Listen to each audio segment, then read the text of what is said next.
What's Cooking? I'm Kayla, and how are you doing today, Chloe? My morning's been a bit of a washout.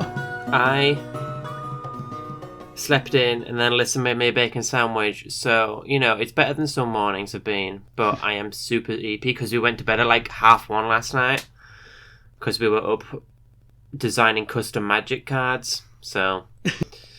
I think my sleep's been really fucked lately. Not like in a way I think is maybe contributing to me feeling tired, or maybe it's more a symptom of the fact that I've been tired, but I got some Nitol to try and like reset that a bit before I go to Ireland. Yeah. Another one, my washout morning. No, we pretty frequently take sleeping tablets and drops and shit from Holden and Barrett, so I would recommend. It's I know, like, yeah, I do sometimes use that, and also I do have like a regular nightly painkiller that has a sort of drowsy effect, but it's been a bit like worse lately. Maybe it's weather change or whatever. My washout morning wasn't because of any sleep stuff. Because I took a Nitol last night, I woke up at a sort of better time than I usually had. Like, I saw my housemate before they left for work, which I've not in like a couple weeks. But I had a blood test today, went all the way to the blood test, and realised I'd forgot the form. Do you need a form? Yeah, that you need a form to tell them what... Hey, when did you last have a blood test, babes? Every time I have a blood test, it's just like, yeah, it's on the system, what we need, because your previous doctor that you spoke to requested it. Huh. Don't know what you're doing your blood tests. With us around my area, it's a thing. My GP doesn't have a blood test thing there, so they give you the form, and you have to book a blood test at random places, like blood test clinics or other surgeries or whatever, and then you have to bring that form so they know what they're taking your blood for. Huh. So they don't it's not on their system, like, they're not on the NHS system? That's weird to me. I don't know. It's also a thing where then I took the reception and just be like, hey, I need to cancel this blood test appointment. And they were just like, oh, we're not linked to the blood testing. And I was like, so do I just no-show it? And she was like, yeah. And I'm like, isn't that the thing everyone's complaining about? Okay. I tried my best. Yeah, you've just cost the NHS £100, Kayla. I tried. It's because it's an annoying thing where it's just like once I realize I don't have the form, it's like, well, I didn't get here like an hour early. I have no time to go back. And it's annoying because it was more energy than I necessarily expected getting to that clinic, so I feel quite tired today. But I have a little sequel episode thing to talk about. The week since our last episode, I did actually think, because I was like, oh, that Death of Superman idea we had was kind of fun, and I started to write some things out. And then I hit a thing that I think is just sort of this is kind of even a stumbling block or a dead end of the thing. Do you want me to talk about the dead end or what I had of a game first? So tell me what you've written, and then we can try to work out what your issue is and see if we can work through it. So I sort of mapped out some like phases. I was like, oh yeah, in the first phase, you're doing the death. There's like playsets, which would be different kind of heroes, the supporting cast. You'd have some like list of enemies. And this was really just in note form. It was still then write out how death happens. But I was going with that idea of each player has a member of the supporting cast they also play, as well as like then the GM taking over everyone. I started like coming up with some different like class ideas, just their sort of initial pitch and where they'd be going. So I was like, okay, the grown-up sidekick, their arc is either becoming their own hero or taking on their mentor's mantle. The villain in disguise, their objective is to be sort of gaining trust and then destroy the hero's legacy. The secret experiment is caught between trying to become their own person or being a pawn in something bigger, like other things that could then affect endings. And then like the big thing I figured out that I thought was fun is I was like, oh, okay, so the idea I had was that the game has a series of sort of disaster scenes, where that's maybe like a villain attacking or just like an earthquake or some kind of like natural or unnatural disaster or whatever. And for that I was like, oh, the GM rolls a big dice pool of d6s and then assigns dice with their results to different things, to different like parts of it. Like, okay, this villain, I rolled this villain as the 5, the this burning car with someone trapped inside as a 3, a crowd of people being really awkward to get through as a 2. And then it would be like, one hero gets in, and their idea is they all just had D6 plus stat, and the stats really are just like 0, -1, +1. So it's like very tight margins on whether you can do it, but also quite possible. So the hero comes in, looks at one of these problems, and tries to roll with a stat to roll higher than whatever number the GM's assigned to beat it. And the idea I then had was that failing a roll means another hero can jump into that scene and try and sort of be more the person taking after, showing off and seeing what's going on. And then I also had a thing of like, heroes could also add their numbers together to much more easily beat obstacles, but that requires them to be working together rather than necessarily... So that was the sort of big system thing about it there. I then had an idea of like, okay, so what are the questions that need to be answered into the finale? And like for the ending, I was like, that will work like a disaster, but the GM can group D6s together, which kind of means in the finale, if there's a resurrected hero, I'd be like, they roll 2d6 because they're the real deal. But otherwise, it's maybe the whole of like, no, you actually need to work together to live up to this legacy. What? Yeah, it's either you need to work together, or you need to have like proven yourself enough to have like leveled up your stats enough to be equal to the original. Yeah, and it would depend. One idea I had was a playbook that was like a spirit remnant, where their arc is either they merge with the corpse of the dead hero and like be the resurrection, or there may be something weirder about like passing on powers, or eventually just sort of like, leaving as they see everyone's lived up to what they did. Can you guess what the problem I've ran into? No. I mean, in my head, I wasn't imagining it as like a dice system, but like that's just how we are different as designers. But it does sound good.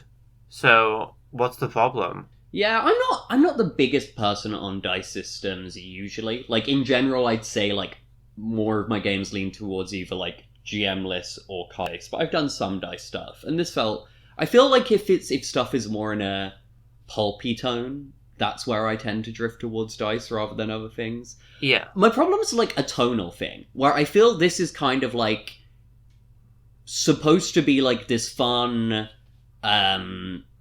it's comic-y, it's action-y, but I think most of the way I write games is I do want, like, characters and the characters you're playing to feel very real. And then that creates a tonal problem where, like, every major supporting character is, like, in immediate grief. For, like your Lois Lane equivalent is dealing with the death of the life. Everyone who was friends with the original hero is in, like, damn, my friend of X many years is dead. And, like... It's kind of hard to write this game and it not be a big thing about grief, which feels like a tonal bummer on top of what the game would want to be and how it would be playing. But also I'm like, well, it needs... But this can't be flippant about the death, because that's not the kind of writer I am. You know what I mean? I think... Yeah, no, I absolutely get you. I think a bit about comic books is that they would have, like... You would have, like, a funeral scene, I think, or, like, a wake, or something about that in the game as one of the events that the legacies could go to, perhaps. But I think comics would make a big thing of, we need to honour Superman's legacy by continuing to fight the good fight.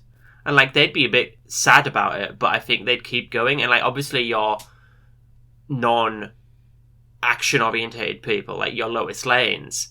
would be grieving, and I think that could be their character arc, is to either, work it out, or find a new love, or, just not. And I think, like, you could have this in both ways. Like, you could have your Batman who's like, yeah, shit sucks that Clark's dead, but we gotta keep protecting the world. And, like, your Flashes who are just like, it's all just a joke, he'll come back anyway. He's Superman. But then you also have your Loises who just do not get past it at all. I get what you're saying. Like, that's the angle. It's just like, I'm like, I don't think I want to, or I neither feel super interested or necessarily super confident with making a game that would have to center grief so much, even in a sort of we are moving on from grief way. I just don't. It's not a thing I have the greatest experience with, to be honest. But Yeah. I suppose another option is like the supporting cast of the original hero isn't there. But even like that would mean you cut out stuff like the sidekick playbook. Like that would kind of all be about grief. Well, yeah, I mean, I think like some of the character playbooks could be about grief and like, am I enough to carry on this person's legacy? But then you would also have these new characters who didn't really have the connection to him, who wouldn't have the grief. And I think like you could have that sort of interplay of, why don't you care about Superman being dead? Why are you just trying to replace him? Like that could be a good sort of vector for interaction and sort of like role playing for the players. I get what you mean. Like, I do think it could definitely be interesting. I'm not too sure if I'm up for writing it, and I think circumventing it would be weird. It would create this. It would be cheapening the experience. It would make it this weird absence at the heart of the game, like it being this game that like is kicked off by a death but leaves no space for grief. That would be kind of, I don't know, almost. I think it would be genuinely disconcerting. But I don't know, like, I'm not sure. This is the other thing of people being like, I'm not sure I'd have fun playing this game if I had to center the grief that much. I mean, you could absolutely just like. I mean, I think I would have a couple of scenes about the grief, but then I'd just like sort of get on with it. This is just how I'm like in life. I'm not good at grief, I guess. But you could definitely just have like a safety tools at the start, like how Die has like, oh yeah, no, it could be super grisly, or it could just be like sort of PG-13, or it could be totally PG and there's no character, players can't fight each other sort of shit. But yeah, you could just like have a thing like when you're session 0, is this game about grief, or is it about, you know, superheroes being super, or is it about superheroes dealing with that grief and also being super, or is it just about the grief of losing a loved one? And I think that is an option in the, you know, the settings menu for the setting, but I don't think it's necessarily has to be like woven into the DNA of every single prompt or whatever. I think like I'm saying, you could have, there's the funeral of Superman, and maybe they do a Superman Day parade or something. But if I'm fighting friggin' Dr. Freeze or whatever, I'm not necessarily upset about Superman in that moment. No, I get that in fight by fight, but I think like if I'm rescuing people from a burning building, I'm not upset. Has to be about like in-character interactions and there's that. I do think I think this game could exist and could be fine. My issue here is I'm not sure I want to write this game tonally. You know what I mean? Like it's not necessarily going, oh, is this a compromised game idea because of this weird tonal thing? Which I still think could end up weird. It will probably be a tone thing you need to talk about, at least. But it's beyond that me going like, do I feel like up for writing all of this stuff? And I don't know, maybe I'll feel more compelled by the idea. It was mainly a thing of me like jotting things out in a noting stage.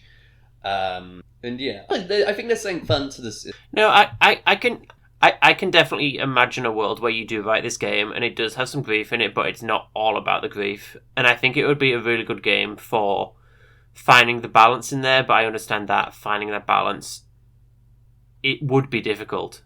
So I totally understand if you were just like, nope, actually don't want to linger in this grief for 2 months. I suppose there's also an option of doing like a time skip after the death rather than necessarily... So there's at least the idea of everyone's gone through the phases. Though then that does add a weird thing to like, what is the arc of the Spirit Remnant? I don't know. Maybe maybe there are ways through this where I can, you know, have this subject here being the sort of tonal guidance or whatever. Who knows? Maybe I'll figure that out. My other sort of, we're sort of in good time, and I know you said you're tired, so I will keep.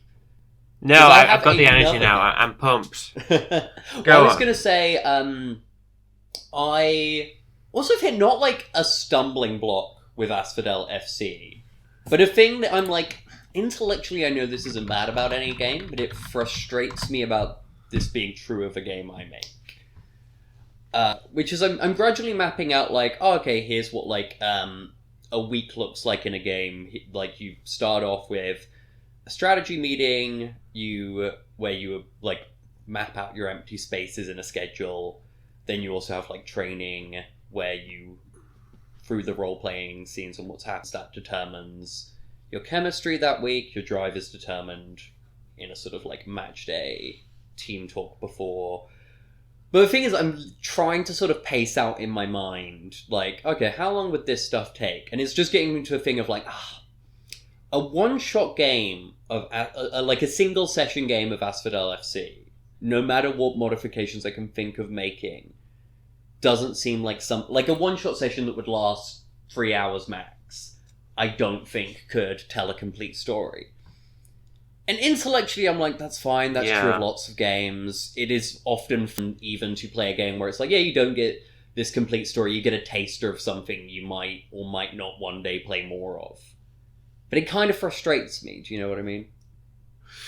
Yeah, I wasn't expecting, like, in my head of the version of the game that I've been imagining, I've not actually read any of the text that you've been writing, but in my head, it wasn't, like, super, like, oh, we're going to have a team meeting and whatever else. I thought it was just, like, the actual playing of the game, and then you would maybe have 1 or 2 scenes in between each game. So I think it is interesting that it is about team meetings, and like it's much more Ted Lasso than FIFA the video game.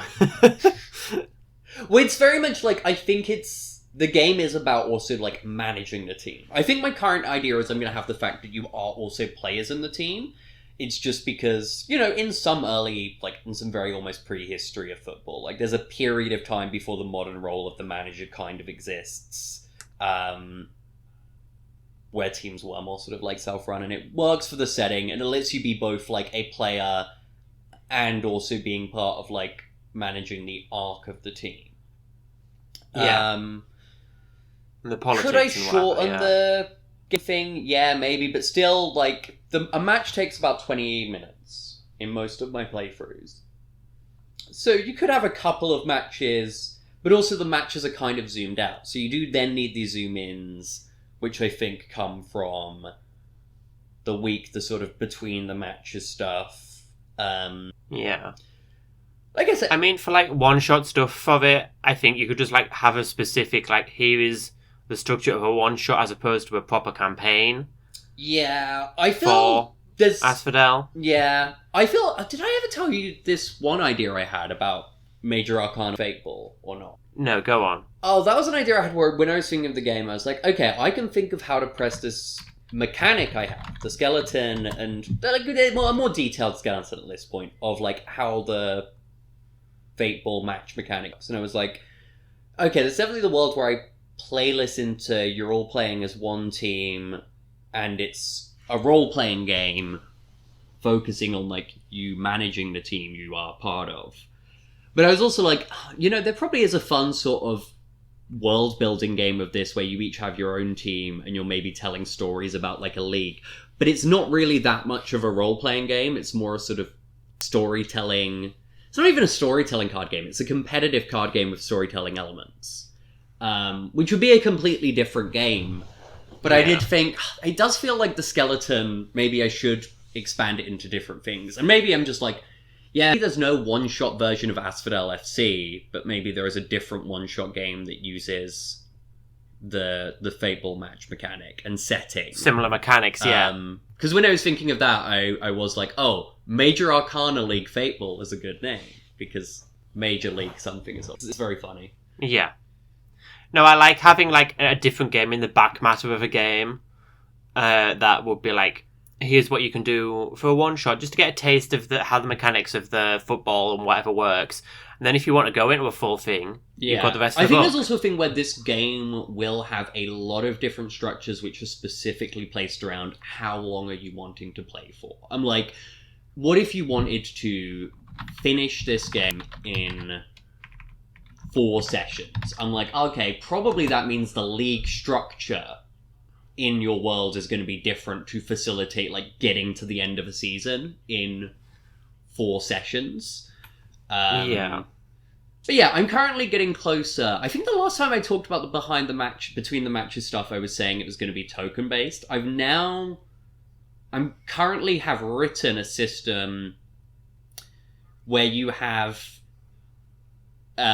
sort of 3 characteristics which are about kind of how you come across when you're trying to communicate something, whether you're coming off tough, clever, or sensitive. And the checks for them are you each have a stature number between 1 and 20, and you're drawing from a shuffled Major Arcana deck. And you have to draw under. That's the idea there. Just because I was like, I think the token thing and the token triggers, I worried with everything else, turned it into a thing where you were just only in kind of like the... I felt like it maybe put you at a remove from characters in a way. I'm not sure I'm explaining that well. But yeah, that's the... No, I get it. And then depending on what you do on and off the pitch, you could change your sensitive and whatever maybe else. That's one idea. Or maybe... I also wonder if there's a fun element with, like, can you take advantage of low or, like, of a bad stat by consistently coming across the wrong way, but intending that? Like, if you're like, I'm not going to try and come off... I'm going to try and come off tough, but I only have a 2, so I know I'm very much likely to fail this. My intention is I want my opponent to underestimate me here or sec. I don't know, maybe that's an aspect.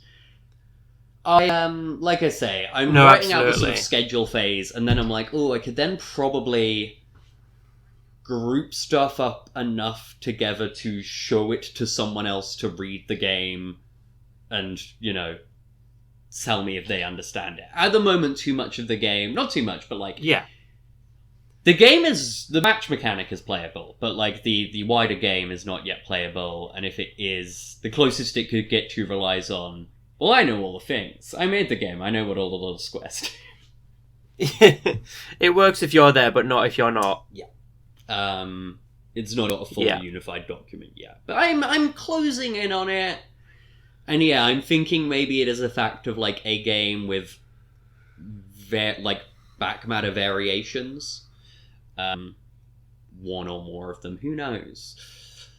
What have you been working on other than custom magic cards late into the night, Chloe? Thank you very much. I made a full pre-con deck. It's about union organization and lots of unique guys.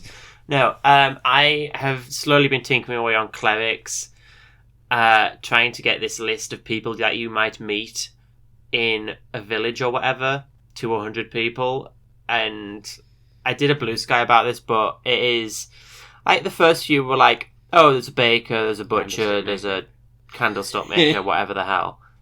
Yeah. But I'm at like 80 now, and I'm like, there's a skeleton who lives in your town. Skeleton. There's a guy who... Yeah, the town skeleton, obviously. There's a guy who never leaves his house. There's a guy who lives his life according to an almanac. And it's just like, I don't know, dude. I'm struggling to get this to a list of 100. I've got like a list of 20 temperaments and like reasons they are coming to you for like advice or whatever.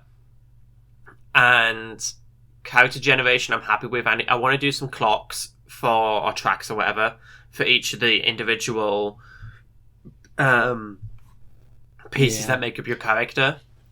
So it's like, oh, which way of this dynamic, this stereotype or this trope or whatever you are you leaning? And then that could develop you or cause things to happen in the town. And I have a decent list of little events. I I think I was talking about that previously.